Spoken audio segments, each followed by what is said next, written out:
தமிழன் என்றோர் இனமுண்டு, தனித்து அதற்கோர் குணமுண்டு என்று. எதிர்கால சந்ததிக்கும் இந்த கூகுள் மேப்பும் அது கூகுள் மேப்போட என்ன இப்ப நாங்கள் பிக்மி இந்த ரெண்டும் இருந்தா கொழும்புல சிங்களம் தெரியாட்டி பைத்தியத்துக்கு நடித்தாவது பிரபலமாகி விட வேண்டும் என்று எத்தனையோ பேர் கூகுள் மாமா ChatGPT ஒருக்கா சொல்லு என்ன வரமோ சாபம் ஆசினல் புலவர் பேசும் முறைதனை காஞ்சியில் கேட்பதற்கு ஒரு கருவி செய்வோம் என்றார்.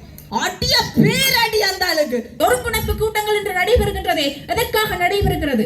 ஒரு பக்கத்து வீட்டு தம்பி அவன் யூடியூபர் ஆகணும் என்று ஆசையாம். அவனுக்கு வந்தான், பார்த்தீர்களா மனிதாபிமானம் எங்கே செல்கிறது என்று வந்து பக்கத்துல நிக்கிறான்.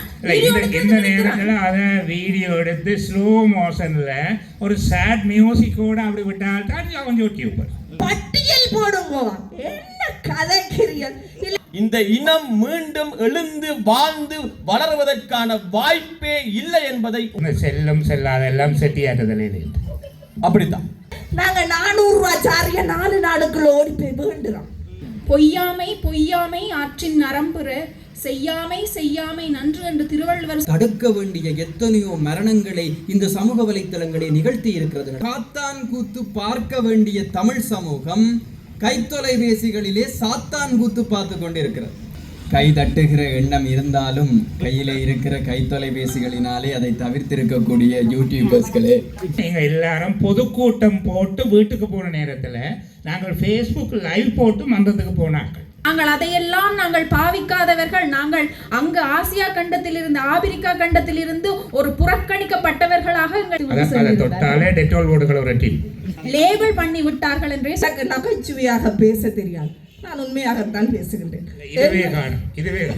இந்த 25,000 ரூபாய் கொடுப்பனவுக்கு ஒரு சமூக வலைத்தளத்திலே அனர்த்த முகாமைத்துவத்தை உருவாக்கி எங்கட அப்பா சோக்கா ஊத்தாடி கொண்டு வர நானும் ஆதி சிவ மைந்த நல்லோ நானும் ஆதி காத்தான் ஓடி வாரேன் சபையோரே.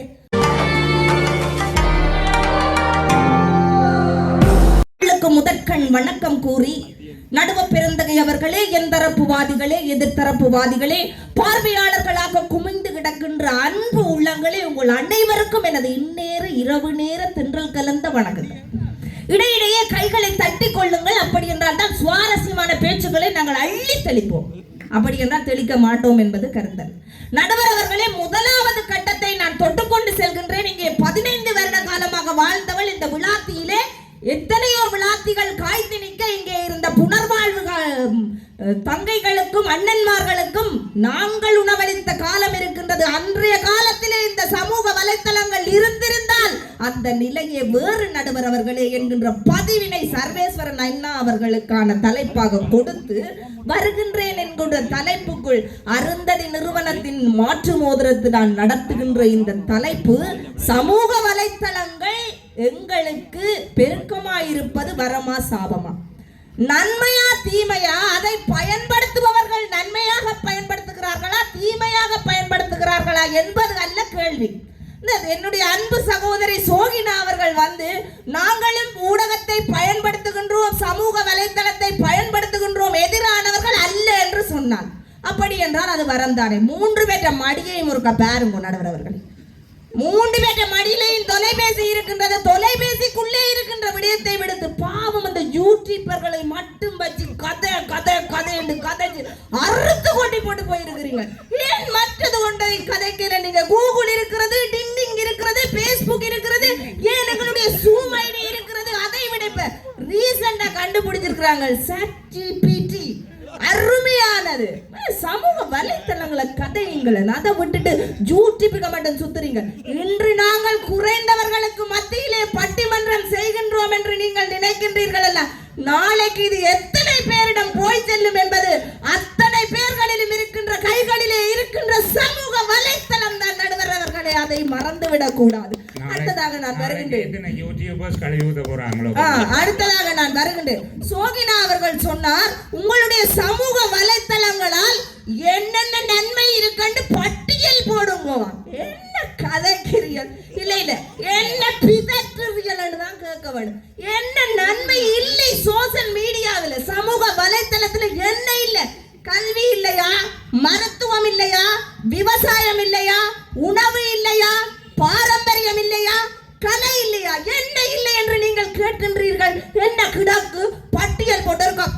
கேளுங்க, நீங்கள் எல்லாரும் 3 வயசு பிள்ளைக்கு போன கொடுத்து பழுதாக்குற விஷயத்தையும் நீங்கள் எல்லாம் 11 மணிக்கு ப்ரீநெட் கிடைச்ச பிறகு பார்க்கிற விஷயத்தையும் அந்த கதைக்க கூடாது. வரம் எது சாபம் எதுன்றதான் நீங்கள் காட்ட வேண்டும். அடுத்தது என்னுடைய அன்பு சகோதரன் சஜீவன் வருவான், வந்து சொல்வான், அக்கா வந்தார், அருமையாக கதைத்தார், நன்றாக கத்தினார், ஆனால் ஒன்றும் கதைக்கவில்லைன்னு சொல்லுவான். ஆனா அவன் ஜிஎஸ் ஆயிருக்கிறான். கிராம உத்தியோகத்தர்கள் என்று சமூக வலைத்தளங்களில் படும் பாட்டுக்குள் இருந்து தப்பித்தவரும் அவர்தான். அப்படி தப்பிப்பதற்கு காரணமாக இருந்ததும் இந்த சமூக வலைத்தளம் தான். ஏனென்றால் இந்த 25,000 ரூபாய் கொடுப்பனவுக்கு ஒரு சமூக வலைத்தளத்திலே அனர்த்த முகாமைத்துவத்தை உருவாக்கி அதுக்குள்ள தான் சிக்கப்படக்கூடாது என்று நேர்த்தியான ஒரு வேலையை செய்கின்ற எனக்கு பிடித்தமான சகோதரன். அவனும் சமூக வலைத்தளத்தை வந்து குறை சொன்னா நடுவர் அவர்களே எவ்வளவு கவலையாக இருக்கும். விடுங்கள், இன்றைக்கு நீங்கள் சொன்னீங்களே என்றால் பாவம் என்னுடைய தலைவர் ஐங்கரன் அண்ணா அவர்கள் அடிய பேரடி அந்த ஆளுக்கு என்ன சொன்னீங்கள், எங்களை கஷ்டப்பட்டு இன்றைக்கு இங்க வந்து சாபமான்று கதைக்கிறதுக்கு 3 பேருமே கூகுள் மாமாவை தட்டினோம். கூகுள் மாமா சட்டி ஜிபிடி ஒருக்கா சொல்லு, என்ன வரமோ சாபம் கட கட கட கடன்னு தட்டி அது என்ன மாதிரி எல்லா பக்கமும் கதைக்கும். தட்டி பார்த்து நோட்ஸையும் குறிச்சு போட்டு திருக்குறளை வேற இருந்து என்ன திருக்குறள் இதுக்கு பொருத்தமா போடலாம்னு வேற பார்த்துட்டு வந்து சமூக வலைத்தளம் எங்களுக்கு சாபம் தானே. நடுவர் அவர்கள் எனக்கு நகைச்சுவையாக பேச தெரியாது, நான் உண்மையாகத்தான் பேசுகின்றேன். எங்களுடைய பண்பாடு இவர்கள் சொல்கிறார்கள் அல்லவா, நாங்கள் பண்பாட்டை தொலைந்து ஏதோ ஒரு சந்ததிக்கு போய்கொண்டிருக்கணும். இன்று அந்த பண்பாட்டிலே வேட்டி கட்டுகின்ற மரபினையும் சாரி உடுக்கின்ற மரபினையும் தெரியாத இளைஞர் சமூகத்திற்கும் வெளிநாட்டவர்களுக்கும் அற்புதமாக காட்டிக் கொண்டிருக்கின்றது இந்த யூடியூபர்ஸும் அவர்களுக்காக ஒரு கையை தட்டுவோவர். நேரடி வர்ணனை செய்யணுமா? நேரடி வர்ணனை செய்யறதாலதான் எந்த இடத்துல மலிவானது கிடக்கு, எந்த இடத்துல விலையானது கிடக்கு, எந்த இடத்துல போனா எதை எடுக்கலாம் என்று தெரிஞ்சு நாங்க 400 ரூபாய் சாரிய 4 நாளுக்குள்ள ஓடி போய் வேண்டுறோம் இல்லையா? ஏனென்றால் இன்று அவசர கால யுகம், யாருக்கும் இருந்து நின்று கதைக்க நேரம் இல்லை, கதைப்பதற்கும் நிற்கவும் நேரம் இல்லாத நாங்கள் எதை நோக்கி ஓடுவோம்? சமூக வலைத்தளத்தையும் நோக்கி ஓடுவோம். அந்த சமூக வலைத்தளம் வரமா சாபமா? சாபம் வருபவர்கள் நீங்கள் இலக்கியத்தை எடுத்து காட்டினீர்கள், சிலர் தான். அது கைகையை சொல்லலாம், அகல்யை சொல்லலாம், ஆனால் வரம் பெறுபவர்கள் பலர். அப்படியானால் சமூக வலைத்தளத்தில் வரம் பெற்றவர்கள் பலர், சாபம் பெற்றவர்கள் உங்களை போன்று ஒரு சிலர். நேரம் முடிந்ததா? முடிந்தது. ஒரே ஒரு கதையை மட்டும் சொல்லிவிட்டு செல்கின்றேன். என்னுடைய தந்தையார் பெரிய அண்ணாவியார் அங்க மாவீரர் மண்டபம் என்று ஒன்று இருந்தத. மாவீரர் மண்டபத்திலே பெரிதாக காத்தவராயன் கூத்து போட்டா அப்படியே பெருசா திரளா சனம் பார்க்கும். எங்கட அப்பா சோக்கா கூத்தாடி கொண்டு வர, நானும் ஆதி சிவமைந்த நல்லோ, நானும் ஆதி காத்தான் ஓடி வாரேன் சபையோரே, ஐயா பெரியோரே, அற்புதமாக பாடிக்கொண்டு வருவார் என்னுடைய தந்தையார். இன்று அந்த கலை கலாச்சாரம் கூத்து மரபுகள் அழிந்து போகாமல் எங்களுடைய சமூக வலைத்தளங்கள் அதை உருவாக்கி காட்டி இன்று நீங்கள் காத்தவராயன் கூத்து என்று அடித்தாலே சமூக வலைத்தளம் முழுவதுமாக தருகின்றது. இப்படிப்பட்ட சமூக வலைத்தளத்தை சாபம் என்று கதைப்பதை புறக்கணித்து அது வரம்தான், இன்னும் வருங்காலத்தில் வரமாக இருக்கும், அதை பயன்படுத்துகின்ற நாங்கள் தான் அதை நன்மையாக பயன்படுத்த வேண்டும் என்று கூறி எதிர்கால சந்ததிக்கும் இந்த கூகுள் மேப்பும் அது கூகுள் மேப்போட என்ன இப்ப நாங்கள் பிக்மி இந்த 2 இருந்தா கொழும்புல சிங்களம் தெரியாட்டியும் நாங்கள் எல்லா இடம் போய் வருவோம் என்று சொல்லி சமூக வலைத்தளம் வரம் வரம் வரம் தான் என்று என்னுடைய தரப்பு வாதத்தை இங்கே முன்வைத்து நிறைவு செய்கின்றேன். நன்றி, வணக்கம். இன்றைய தலைப்பானது, அதாவது எங்கள் பக்கத்துக்கு தரப்பட்ட தலைப்பானது சமூக வலைத்தளங்களின் பெருக்கம் வரபா சாபமா? சாபமே என்கின்ற துணைப்பொருளிலிருந்து நான் கதைக்கின்றேன். முதலாவதாக எனக்கு பெரிய சிக்கல் என்னவாக இருக்கிறது என்றால், நாங்கள் எல்லாரும் சமூக வலைத்தளங்களுக்கு எதிரானவர்கள். அதை சாபம் என்று சொல்ல வந்ததால் காரணம் போல நாங்கள் எதிரானவர்கள், நாங்கள் அதையெல்லாம் நாங்கள் பாவிக்காதவர்கள், நாங்கள் அங்க ஆசியா கண்டத்திலிருந்து ஆப்பிரிக்கா கண்டத்திலிருந்து ஒரு புறக்கணிக்கப்பட்டவர்களாக எங்களை கருதி கொண்டு அவர்கள் எதிர்த்தரப்பு ஐங்கரன் அண்ணா அவர்கள் அழகாக கதைத்து அப்படியாக எங்களை லேபிள் பண்ணி விட்டார்கள் என்றே சொல்ல வேண்டும். நான் இங்கே மிகவும் அடிப்படையான ஒரு விதத்தை தான் ஒரு விஷயத்தை தான் நான் இங்கே கூற விரும்புகின்றேன். நடுவர் அவர்கள் கூறியது போல அளவுக்கு மிஞ்சினால் அமுதமும் நஞ்சு. அதுதான் எங்களது அணியின் தாற்பயம். அதாவது இங்கே சமூக வலைத்தளங்கள் என்று சொல்லப்படுகின்ற இந்த பெருக்கம் என்பது சொல்லப்படுகிறபடியே எவ்வாறு எங்களுக்கு சாபமாக மாறி போகின்றதுன்னா ஒரு குட்டி உதாரணம் மூலமாக சொல்ல போவோம். கிட்டடியில எங்க வீட்டு ஒழுங்க முன்பக்கம் ஒரு அம்மம்மா சைக்கிள்ல வந்தவா ஒரு மோட்டார் சைக்கிள்காரன் வந்து அடிச்சு போட்டான். அந்த அம்மம்மா எழும்பி நிக்க நானும் என் தம்பியும் பக்கத்தில் ஓடுறோம். தண்ணி போத்தலோடையும் அவன் பக்கத்துல ஒரு பக்கம் டெட்டோலோடையும் சொன்ன மாதிரி டெட்டோலோடையும் ஓடுறேன். அப்ப ஒரு பக்கத்து விட்ட தம்பி அவன் யூடியூபர் ஆகணும் என்று ஆசையாம். அவனுக்கு வந்தான். பார்த்தீர்களா மனிதாபிமானம் எங்கே செல்கிறது என்று வந்து பக்கத்துல நிக்கிறான். இந்த நேரத்துல அத வீடியோ எடுத்து ஸ்லோ மோஷன்ல ஒரு சாட் மியூசிக்கோட அப்படி விட்டால் அவன் யூடியூபர். அதுதான் நிலை. நான் இங்கே கதைக்க போகின்ற விடயம் அதுதான். இங்கே நாங்கள் சுயத்தை மறந்து சுயம் என்று சொல்லப்படுகின்ற விடயங்களை மறந்து நாங்கள் இங்கே எங்களது வாழ்க்கையை நாங்கள் சாபமாக்கி கொண்டிருக்கிறோம். அவர் அதாவது ஐங்கரண்ணா அழகாக சொல்லி இருந்தார். வரம் என்று சொல்லிக் கொண்டிருந்தாரே, வரங்கள் என்னென்ன என்று நீங்கள் பட்டியல்படுத்தி காட்டுங்களேன் பார்ப்போம். என்னென்ன வரங்களை நீங்கள் பெற்றுக்கொண்டீர்கள் என்று. நாங்கள் சாபம் என்று சொல்கின்றோம். எத்தனை மரணங்கள் நடந்திருக்கிறது. பாடசாலைக்கு ஒரு பிள்ளை செல்ல மாட்டாதா என்று அடப்படுகிறது வீட்டில். ஏனென்றால் எனக்கு போன் வேணும், போனில என்ன வேண்டும், என் ஃப்ரெண்ட் இன்ஸ்டாகிராம் வச்சிருக்கிறான், நானும் ஒன்று வச்சிருக்கணும், நான் போடுற ஸ்கூல்ல எடுக்கிற எல்லா மெடலையும் நான் இன்ஸ்டாகிராம்ல அப்லோட் பண்ண வேண்டும் என்கின்ற நிலை இன்றைய சமுதாய மாணவர்கள் மத்தியில் இருக்கிறது. பாடசாலை போகிற பிள்ளை எல்லாம் 2 வயது பிள்ளை போன் இல்லாட்டி சாப்பிடுது. உண்மை. போனை காட்டி தான் அதுக்கு சாப்பாடு கொடுக்குறாங்க. அது போன் பார்த்தபடிதான் இருக்கு. இப்ப அம்மா மேர் கூட எனக்கு தெரிஞ்ச மட்டும் என் அம்மா எல்லாம் நல்லா பாடுவா. சொல்ல போனா அம்மா சுட்ட தோசை என்று பாடுற காலம் போய் யூடியூப்ல அம்மா சுட்ட தோசை என்று பாட்டு போகத பிள்ளை சாப்பிடு. அது என்னத்தை சாப்பிடுதுண்டா என்னத்தை சாப்பிடுறது தெரியாது, கார்ன்ஃபிளெக்ஸ் சாப்பிடுது. என் அம்மா அங்கால இன்ஸ்டாகிராமோட அவரோட ஃப்ரெண்டோட காட்சி கொண்டிருக்கிறார். இன்றைய சமுதாயம் அவ்வாறான நோக்கங்கள்ல தான் சென்று கொண்டிருக்கிறது. ஒரு சமுதாயத்துல இருக்கிற அடிப்படை பிரச்சனை என்று சொல்ல போகின்ற பொழுது இன்றைய காலத்தில் நாங்கள் எங்களை மறந்து விட்டு திரிகிறோம். நாங்கள் மற்றவர்களின் லைக்குக்காகவும் அவர்களை இன்ஃப்ளூயன்ஸ் பண்ணுவதற்காக தான் நாங்கள் சென்று கொண்டிருக்கிறோம். அவ்வாறான நிலையில் இன்றைய கட்டங்கள் நிகழ்வுகள் நடந்து கொண்டிருக்கிறது. அவர் கூறியிருந்தார், நாங்கள் நோய்களுக்கான காரணங்கள், அதற்கான நோய்களை தீர்த்துக் கொள்வதற்கான வசதிகளை நாங்கள் சமூக வலைத்தளங்கள் மூலமாக பெற்றுக்கொள்கின்றோம் என்று. நோய்களே சமூக வலைத்தளங்கள் ஊடாகத்தானே வரப்படுகிறது. 12 மணி மட்டும் ஒருத்தன் சமூக வலைத்தளங்களை பார்க்கிறான் என்றால் அவனது உடல் கடிகாரம் என்று சொல்லப்படுகிற விடயம் சீர்குலைகிறது.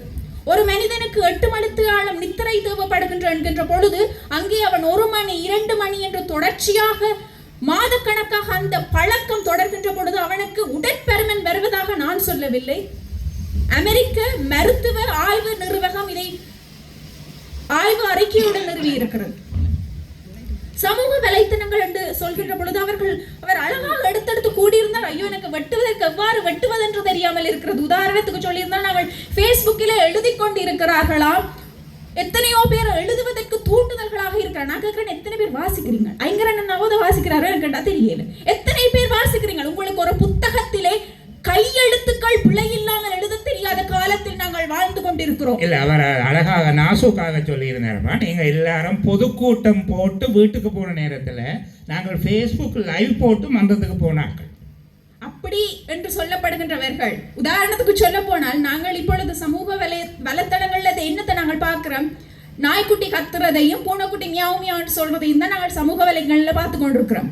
அரசியல் கூட்டங்கள் என்று நடக்கிறது, என்னத்திற்காக நடக்கிறது என்றே தெரியவில்லை. ஒருங்கிணைப்பு கூட்டங்கள் என்று நடைபெறுகின்றதே, எதற்காக நடைபெறுகிறது? எங்களது மாவட்டங்களிலும் எங்கள் மக்களுக்குமான நிகழ்வுகள், எங்களுக்கான தேவைகள் பூர்த்தி செய்யப்படுகிறதா? கேட்கிறேன், உங்களிடமே கேட்கிறேன், எங்களுக்கான தேவைகள் பூர்த்தி செய்யப்படுகிறதா? அடிப்படை மனித உரிமைகள் உங்களால் கிடைக்கப்படுகிறதா? எங்களுக்கு அல்ல. கல்வி மட்டங்களிலும் சரி, கல்விக்கான அத்தனை தகமைகளும் இருந்தும் எத்தனையோ மாணவர்கள் என்ற கல்வியை கைவிட்டு செல்கின்றார்கள் என்பதற்கான காரணம் இன்றைய இளைஞர்கள், இன்றைய இளைய சமுதாயத்தினர் சமூக வலைத்தளங்களின் மூலமாக மூழ்கி இருக்கின்றதால் தான் அது நடைபெற்றுக் கொண்டிருக்கிறது. வெளிப்படையான உண்மை. ஆஸ்திரேலியா அரசாங்கம் 16 வயதுக்கு உட்பட்ட மாணவர்களுக்கு சமூக வலைத்தளங்களை விலக்கி வைத்திருக்கிறது, தடை செய்திருக்கிறது. ஏனென்று கேட்டால் ஒரு குழந்தை அறிவாகவும் புத்திஜீவியாகவும் வளர்வதற்கான காலப்பகுதியாக அந்த 16 வருடங்களே 16 வயது தான் இருக்கிறது. அந்த வயது அவ்வாறான நீதிகள், சட்டங்கள், கோட்பாடுகள் கொண்டு வருகின்ற பொழுது நாங்கள் நிறைவாக எங்களது வாழ்வை நாங்கள் கொண்டு செல்லலாம். நிறைவாக திருக்குறளில் இருந்தே வருகின்றேன். பொய்யாமை பொய்யாமை ஆற்றின் நரம்புற, செய்யாமை செய்யாமை நன்று என்று திருவள்ளுவர் சொல்வதற்கான காரணம், பொய்யில்லாத வாழ்க்கையை வாழுங்கள். சமூக வலைத்தளங்களே பொய்யாக இருக்கிறதே, அந்த பொய்யான வாழ்க்கைக்குள் நீங்கள் உங்களையே திணித்து கொண்டு இருக்கின்றீர்கள் என்ற ஒரு குரலோசையை கொடுத்துவிட்டு தயவு செய்து உங்களை சமூக வலைத்தளங்களில் இருந்து ஒரு நாளில் 2 மணித்தியாலமாவது விலக்கி வைத்து பாருங்கள். நீங்கள் யார் என்று உங்களுக்கே தெரியும். இந்த வாய்ப்புக்கு பாராட்டி நிறைவு செய்கின்றேன். நன்றி. கை தட்டுகிற எண்ணம் இருந்தாலும் கையிலே இருக்கிற கைத்தொலைபேசிகளினாலே அதை தவிர்த்திருக்கக்கூடிய யூடியூபர்ஸ்களே, பார்வையாளர்களே, உங்கள் அனைவரையும் இந்த நல்ல நேரத்திலே வணங்கி மகிழ்கின்றேன். சமூக வலைத்தளங்களினுடைய பெருக்கம் இன்றைக்கு இந்த மண்ணிலே எமக்கு வரமா சாபமா என்கிற இந்த பட்டி மண்டபத்தினுடைய நிறைவு சுற்றினுடைய பேச்சாளராக நான் இப்போது இந்த அரங்கத்திலே இருக்கிறேன்.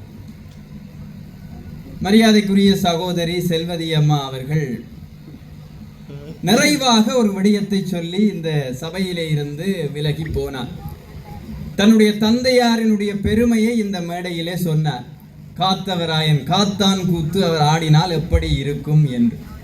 நடுவர் அவர்களே, காத்தான் கூத்து மரபு வழியாக போட வேண்டுமாக இருந்தால் ஒரு நாள் வேண்டும், இரவிரவாக காத்தான் கூத்து நடக்கும்.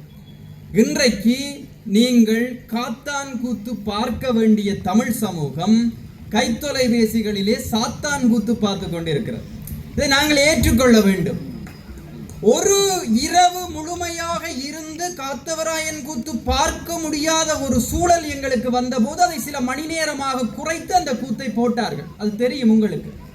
இன்றைக்கு கைத்தொலைபேசிகளிலே சமூக வலைத்தளங்களிலே இந்த ஷார்ட் என்கிற ஒரு விடயத்தை போடுகிறார்கள். 30 செகண்டுக்குள்ள அடுத்ததை தட்டி தட்டி தட்டி கொண்டே போகிற நாங்கள் எப்படி கூத்தை ரசிக்க முடியும்? நாங்கள் சமூக வலைத்தளங்களை சாபம் என்று நேரடியாக அவை சாபம், அண்ணா சொன்னார், அது வரம் வரம் என்றார். அது நல்ல விஷயத்துக்காக கொண்டு வரப்பட்டதை ஏற்றுக்கொள்கிறோம். நாங்கள் நேரடியாக அதை சாபம் என்று சொல்லவில்லை. சாபம் என்றால் வரத்தை இல்லாமல் செய்கிற ஒன்றையும் சாபம் என்றுதான் சொல்ல வேண்டும்.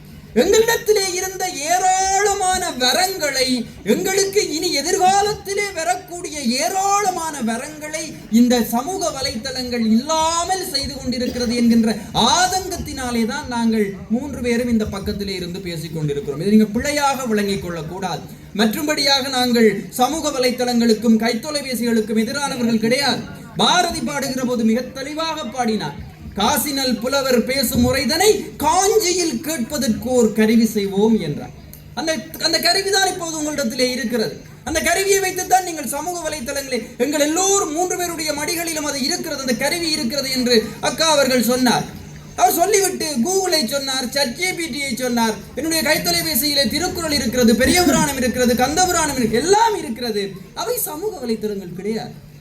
அதுவே சமூக வலைத்தளங்கள் கிடையாது. சமூக வலைத்தளங்கள் என்றால் ஒரு குழுமமாக சிலரை ஒன்று சேர்க்கின்ற, நீங்கள் இன்றைக்கு உலக மக்கள் தொகையினுடைய பாதிக்கு பாதி பயன்படுத்தி கொண்டிருக்கிற ஃபேஸ்புக்காக இருக்கட்டும், டிக்டாக்காக இருக்கட்டும், வாட்ஸ்அப்பாக இருக்கட்டும், இன்ஸ்டாகிராமாக இருக்கட்டும், இதைத்தான் நாங்கள் சொல்லுகிறோம். இது எவ்வளவு தூரம் ஆபத்தாக இன்றைக்கு இந்த சமூகத்திலே இருக்கிறது என்பதைத்தான் நாங்கள் 3 பேரும் பேசிக் கொண்டிருக்கிறோம். ஒரு சின்ன விஷயத்தை சொல்லுகிறேன். இன்றைக்கு இருக்கின்ற யூடியூபர்ஸ் என்னை நீங்கள் இங்கே சிலவளை நீங்கள் உங்களுடைய அனுபவங்களிலே பல விடயங்களை கண்டிருப்பீர்கள்.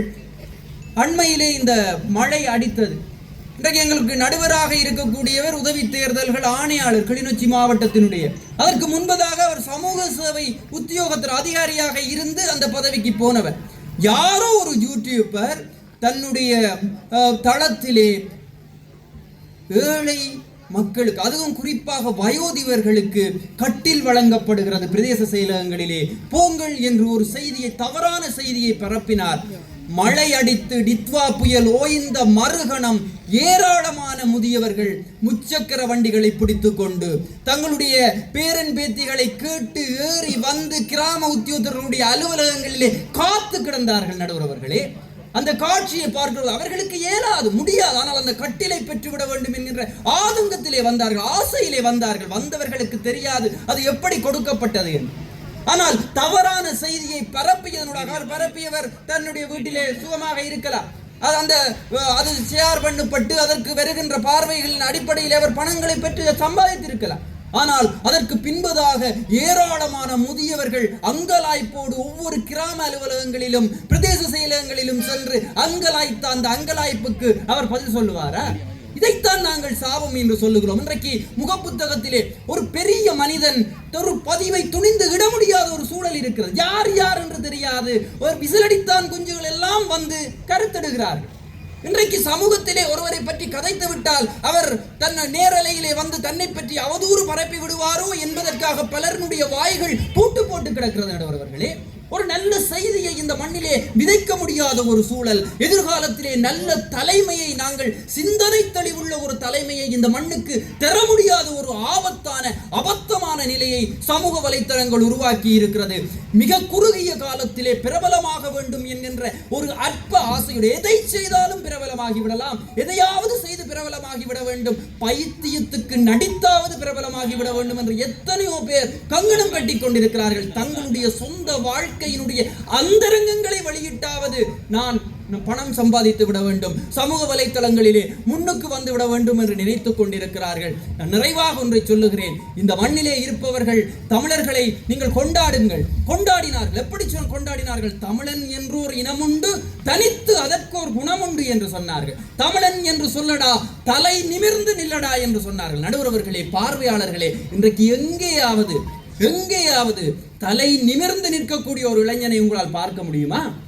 எல்லோருமே தலையை குறிந்து தடவுகிற போனில் ஏதோ தடவி கொண்டுதான் இருக்கிறார்கள். தொலைய போகிற அவர்களுடைய எதிர்காலத்தை அதற்குள் தேடிக்கொண்டிருக்கிறார்களோ என்று நான் நினைப்பேன். அந்த அளவு தூரம் நீங்கள் சமூக வலைத்தளங்களிலே பெரிய பிரபலங்களாக இருக்கலாம். இந்த உலகமே உங்களை பார்க்கிறது, இந்த உலகமே உங்களை தேடுகிறது என்கின்ற ஒரு ஆணவம், ஒரு ஆசை அல்லது ஒரு விருப்பம் உங்களுக்கு இருக்கலாம். ஆனால் நீங்கள் எல்லோரும் கைத்தொலைபேசிகளினுடைய கைக்குள்ளே உங்களுடைய வாழ்க்கையை அடகு வைத்து விட்டு இருக்கிறீர்கள் என்பதை மறந்துவிடக் கூடாது.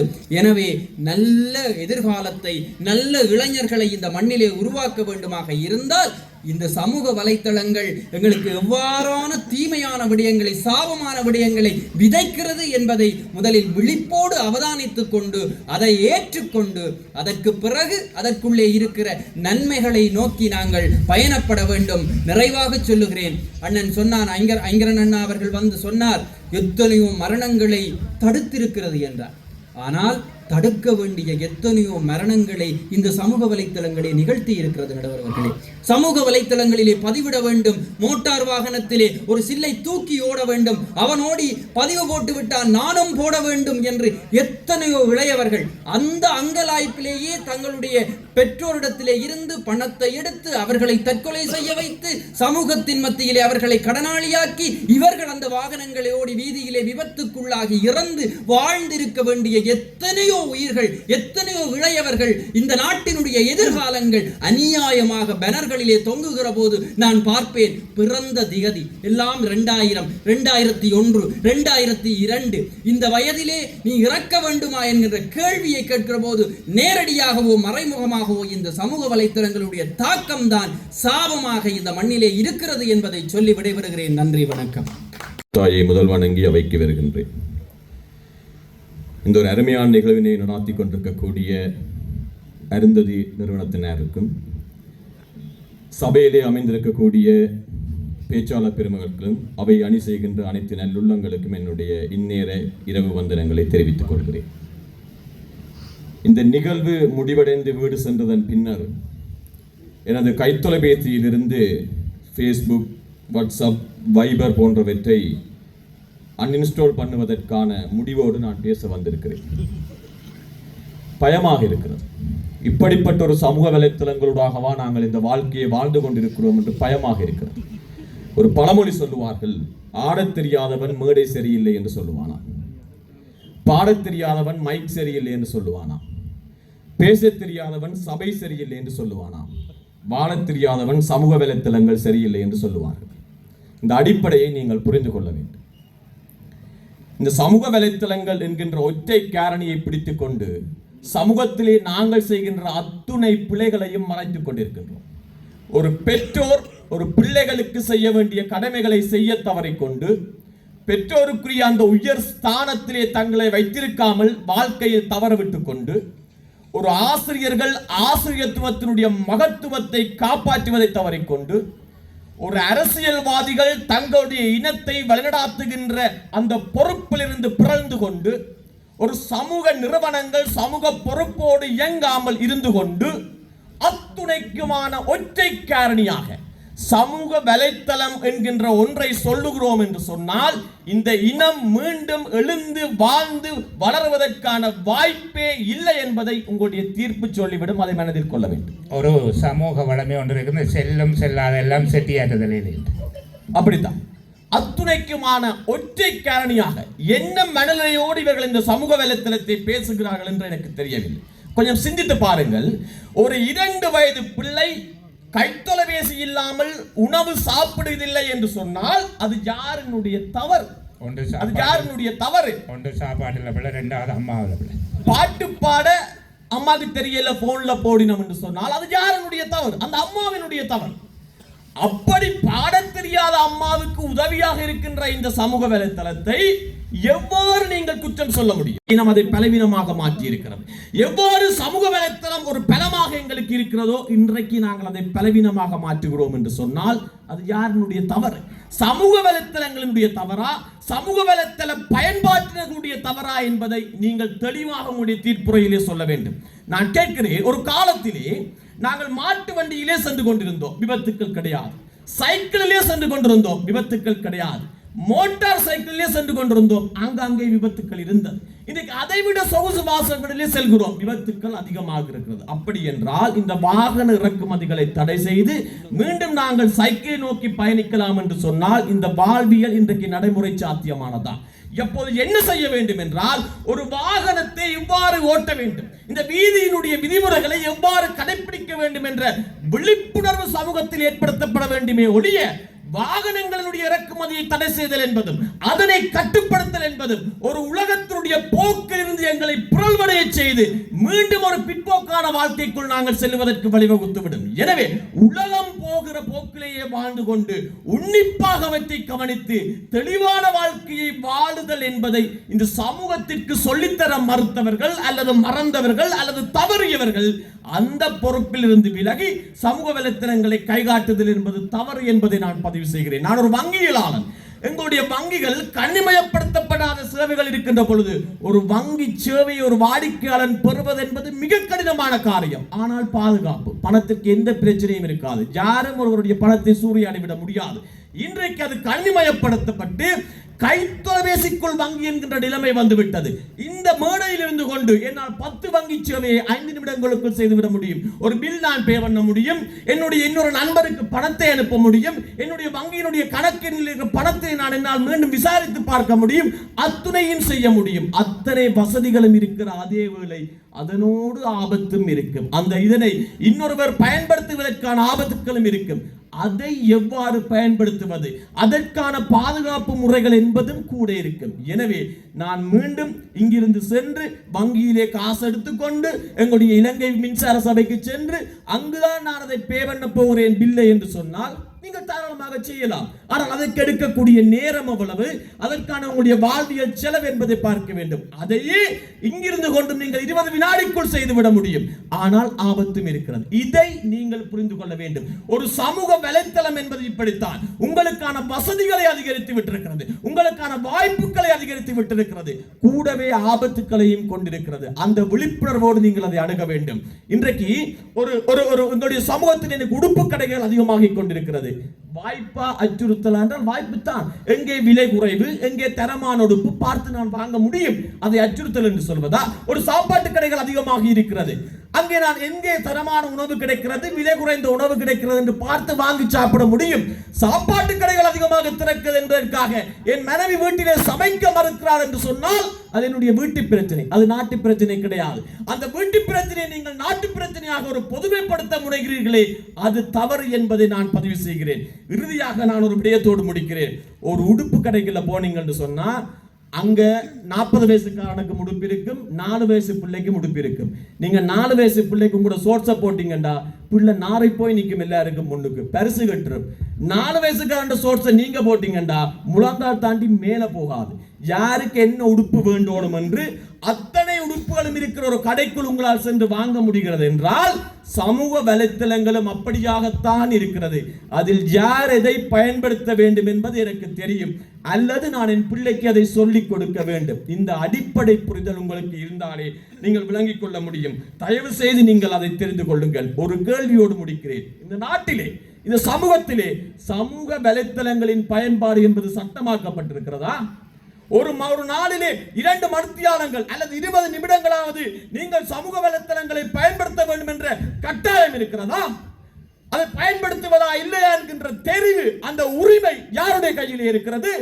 அது என்னுடைய கையிலே தான் இன்றளவும் இருக்கிறது. இதை பயன்படுத்துவதா இல்லையா, அல்லது எதை பயன்படுத்துவது, எப்போது பயன்படுத்துவது, எவ்வாறு பயன்படுத்துவது என்கின்ற அத்துணை உரிமைகளும் எந்த விதமான கட்டாயப்படுத்தல்களுக்கு உட்படாமல் என்னுடையது சார்ந்து இருக்கின்ற பொழுது அவ்வாறு அனைத்து உரிமைகளையும் கொண்டிருக்கின்ற ஒன்றை வைத்துக் கொண்டு நான் வீணாக போகிறேன் என்றால் அது யாரினுடைய தவறு? அந்த சமூக வலைத்தளங்கள் தொடர்பான அத்துணை உரிமைகளும் பொறுப்புகளும் என்னை சார்ந்தவையாக இருக்கின்ற பொழுது அதை தவறுதலாக பயன்படுத்தி கொண்டு சமூக வலைத்தளத்தை நான் குற்றம் சொல்ல முடியுமா என்கின்ற அந்த நியாயமான கேள்வியோடு, திருத்தப்பட வேண்டியது சமூக வலைத்தளங்கள் அல்ல, அதனுடைய பயன்பாட்டாளர்கள் என்பதை கூறி தயவு செய்து சமூக வலைத்தளங்களை குற்றம் சொல்லுவதை தவிர்த்து அதை எவ்வாறு, எப்போது, எங்கே பயன்படுத்தப்பட வேண்டும் என்ற தெளிவினை அடுத்த தலைமுறைக்கு நீங்கள் சொல்லிக் கொடுக்காவிட்டால் இந்த இனம் வீழும். சரியாக சமூக வலைத்தளங்கள் பயன்படுத்தப்பட்டால் இந்த இனம் இனியும் மீண்டும் தலைநிமிர்ந்து வாழும் என்று கூறி விடைபெறுகிறேன். நன்றி, வணக்கம்.